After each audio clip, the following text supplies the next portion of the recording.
Gringo FGS OP. Yo, salut mes humains, c'est OP, j'espère que vous allez bien et bienvenue sur ma chaîne YouTube. Bon début de semaine à toutes et à tous. Bien évidemment, on s'abonne à la chaîne si ce n'est toujours pas fait. La petite clochette à côté, on clique dessus pour les notifications. Le référencement, on met son plus beau pouce bleu et on lâche son petit commentaire. Donc c'est une nouvelle vidéo revue de presse. On va bien évidemment revenir sur l'actualité du Paris Saint-Germain. Les dossiers très chauds, notamment celui de Neymar. Un petit pas pour les chemins du roi et un grand pas pour les supporters du PSG. Bref, on commence avec le premier sujet. Ça y est mes humains, Neymar Junior et le Paris Saint-Germain, c'est bel et bien terminé. Le joueur devrait normalement passer sa visite médicale ce matin. Si la VM est concluante, il va s'engager dans la foulée avec le club de Al Hilal, club du championnat saoudien. Alors les Saoudiens, frérot, ils sont en train de piller l'Europe de tous leurs joueurs. D'ailleurs, même Canal+ ont acheté les droits de diffusion. Ah là, ils ont mis un coup de vitamine dans leur championnat, c'est incroyable. Bref, il devrait s'engager pour un contrat de 2 ans. Et je crois qu'il va percevoir, si je dis pas de bêtises, 160 millions d'euros pour ces 2 années. Ce qui est quand même plutôt pas mal. Le Paris Saint-Germain, tu te doutes bien, il y a une indemnité de transfert. Et au vu du chiffre qui circule, alors on parle entre 90 millions et 100 millions d'euros avec bonus. Et ben c'est littéralement le transfert le plus cher de l'histoire sur un départ au Paris Saint-Germain. Et ça, c'est à noter. Il faut quand même applaudir. Bravo! En tout cas, l'histoire d'amour avec Neymar et le PSG, bon, elle n'a pas duré vraiment longtemps. Hein. C'était je t'aime moi non plus, surtout avec les supporters. On le sait, Neymar, hein, ses interviews. Mon meilleur moment, c'est la remontada. Donc là, déjà, frérot, tu nous as perdus. Ensuite, dans son documentaire, je veux me barrer, je suis prêt à mettre 20 millions de ma poche. Bon, ok, et puis, ouais, ils vont me supporter, je suis là jusqu'en 2027, patati, patata. Et puis, voilà, ces frasques aussi, hein, extra sportives, qui n'ont pas aidé le club, ont vraiment fait beaucoup de mal à pas mal de monde, et nous les supporters, parce qu'on parlait plus de ça que d'autres choses, frérot. Alors, il arrive au Paris Saint-Germain en rockstar, hein. À l'époque, on paye cette clause libératoire de 222 millions d'euros, clause qui a traumatisé jusqu'à maintenant le FC Barcelone. Parce que oui, aujourd'hui, ils sont tellement traumatisés, les mecs, qui mettent des clauses à 1 milliard à leurs joueurs. Parce que le méchant PSG est peut-être à l'affût, on sait jamais. En tout cas, il arrive en rockstar, on se souvient, présentation incroyable, retransmise à travers le monde sur les télés du monde entier, frérot, tout simplement. Hein, on avait même ce fameux maillot jaune, petite dédicace au Brésil. Bon, voilà, en tout cas, rockstar. Ouais, sauf que bon, 173 matchs à peu près, je crois, ou 175 matchs. Il met à peu près 120 buts, toutes compétitions confondues. Et c'est 622 jours, les gars, manqué. Donc c'est équivaut à pratiquement 2 ans, ouais, un peu plus d'1 an et demi de blessures. Ah, l'infirmerie, il connaît par cœur, frérot. Bref, quoi qu'il en soit, c'est terminé. Ça y est, Neymar va partir. Il va emmener aussi toutes ses groupies avec lui, ce qui, je pense, va nous faire du bien et on va pouvoir enfin respirer un petit peu. En tout cas, qu'est-ce qu'il faut retenir de Neymar?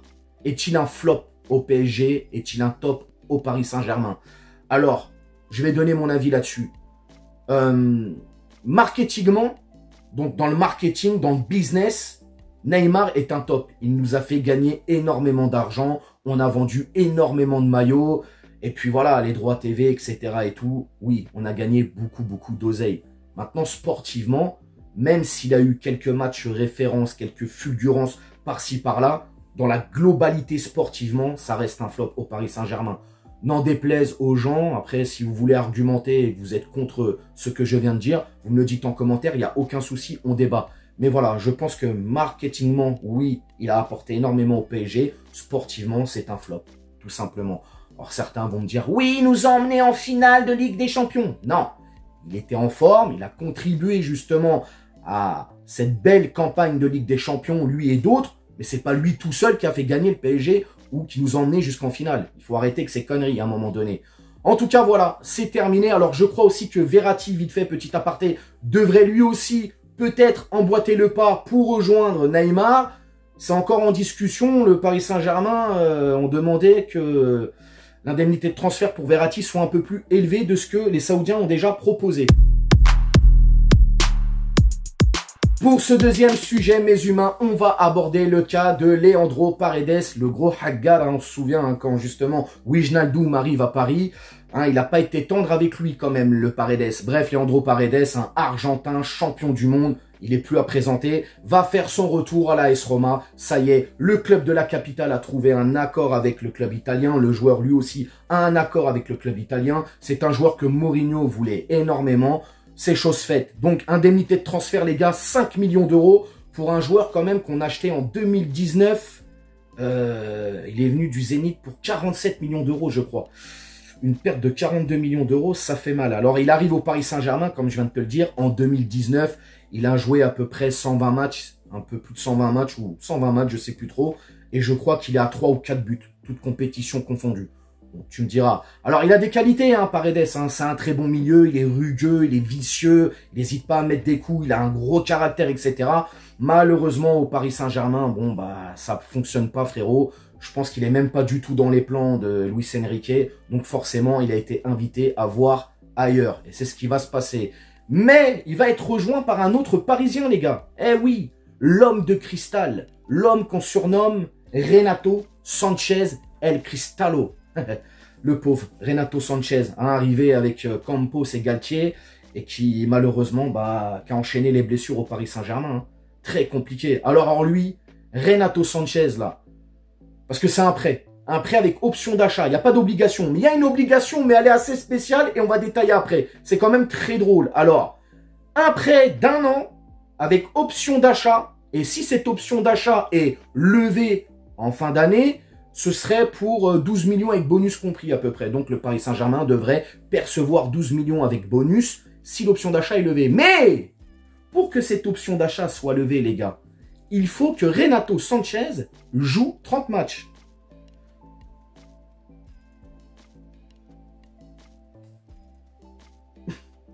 A few moments later. Ok, pourquoi pas. Alors, je sais même pas s'il a joué 15 matchs à Paris, mais il va aller en Serie A, là où il y a les plus gros charcleurs d'Europe. Il va jouer 30 matchs. Bon, les gars, autant vous dire que Renato Sanchez sera là l'année prochaine. Il reviendra, il sera dans le loft. Pour clôturer cette revue de presse et notamment aborder ce troisième sujet, nous allons parler du cas Kylian Mbappé. Hier, j'ai fait une vidéo où j'ai fait part de mon mécontentement, où j'ai réagi justement à cette réintégration dans le groupe. Alors, dans le fond, déjà, dans cette vidéo, au vu des commentaires, les gens, ils m'ont pas compris, frérot. Tu vois, ça, c'est un virus qui pullule sur YouTube. C'est la double audition. Les gens, ils veulent entendre ce qu'ils veulent entendre. Ou alors, ils croient que tu as dit ça, mais tu n'as pas dit ça. Bon, bref, ça, c'est un autre sujet. Moi, les gars, dans le fond, bien évidemment, je suis content de sa réintégration. Déjà, pourquoi? Parce que sportivement, ça va mettre plus de flèches à notre arc. Sur le terrain, on va avoir beaucoup plus de qualité. On l'a vu contre Lorient, ça manquait de vitesse, de percussion en attaque et de profondeur. Toutes les qualités que Kylian a. Donc forcément, tu le rajoutes dans cette équipe, c'est une belle plus-value. En plus de ça, si prolongation il y a un billet à se faire à la fin de l'année. J'ai aucun souci avec ça. Maintenant, c'est dans la forme. Je vais vous expliquer une chose. On a un joueur qui nous snob depuis des semaines, qui est dans son droit, encore une fois, je le répète. Il est sous contrat, il a un contrat, il est dans son droit. De toute manière, je le répète encore une fois, les deux parties sont en tort. Les torts sont partagés dans cette histoire. Le clan Mbappé, le joueur lui-même et le club. Mais notamment un peu plus le club. Faut le reconnaître. Et quand je dois reconnaître les choses, je le dis moi. J'ai pas peur, j'assume. Bref. On a un joueur qui snob le club depuis des semaines, qui ne veut rien entendre de prolongation de quoi que ce soit. On est tous d'accord. Pour les raisons qui lui sont les siennes. Pour ses raisons à lui. Il fait ce qu'il veut, frérot. Personne n'a le droit de lui dire, ouais, tu dois penser comme ça, tu dois faire ci ou ça. C'est ses raisons à lui. Il veut pas prolonger, il veut pas prolonger. Pas de problème. Le club a décidé de l'écarter. Nasser, on l'a tous entendu. Il a posé un ultimatum. Tu prolonges ou tu pars avec une indemnité cet été. Sinon, t'es mis au placard, tu ne joues pas. C'est bien ce qui a été dit. On s'est dit, waouh, Nasser, il sort les burnes. Ça y est, enfin on devient un grand club. Ok. Et hier, on apprend quoi? Kylian Mbappé et son clan se sont rapprochés du PSG et Kylian aurait des envies, pourquoi pas, de prolonger. Et là, qu'est-ce qui se passe? Eh ben le PSG, ils font quoi, s'il te plaît? Bah, ils réintègrent. Donc en fait, on a fait selon lui. Et c'est là où ça me dérange. En fait, on a fait selon le choix du joueur. J'aurais préféré que ce soit le choix du club. C'est-à-dire que le club lui dise, attends, Coco. Ah là maintenant, tu veux réintégrer le groupe? Eh ben tu attendras que ce soit nous qui te disons de revenir. Eux, ils ont vu que Kylian, ça y est probablement enclin à vouloir discuter d'une prolongation. Les mecs, tout de suite, ils ont baissé le froc. Moi, c'est comme ça que je le prends, c'est comme ça que je le ressens et que énormément de gens pensent pareil.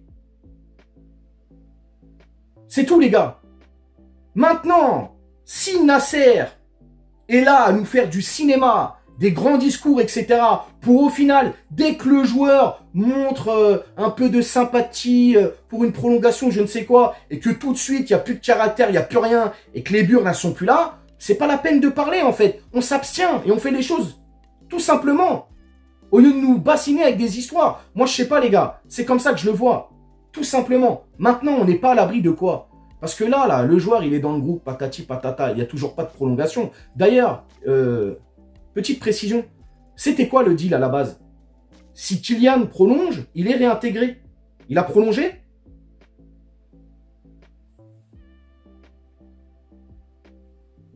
Kylian Mbappé, est-ce qu'il a prolongé? C'était ça le deal. Tu prolonges, t'es réintégré. A-t-il prolongé? Donc voilà, encore une fois, preuve de laxisme du club. Le mec n'a pas prolongé, mais il est réintégré. Bon, après, vous faites votre propre déduction. J'ai aucun problème avec ça. Maintenant, il est là, tant mieux. On va en tirer le meilleur. On va en profiter, frérot. Sportivement, on va en profiter de ouf. Et puis voilà, avec Dembélé, Mbappé sur les côtés, frère, les adversaires, ils vont devenir... Mais c'est sur ça que ça me pose problème, ce laxisme-là. J'aurais préféré que ce soit le club qui ait vraiment les choses en main et qui dise à Kylian, non, c'est pas quand toi t'as envie, c'est ce que nous on veut. Donc là, oui, on va discuter, il n'y a pas de problème, mais c'est pas quand le joueur a envie. Bref, j'espère que je me suis fait comprendre là-dessus. Hein. Maintenant, ça parle prolongation, on verra bien de combien...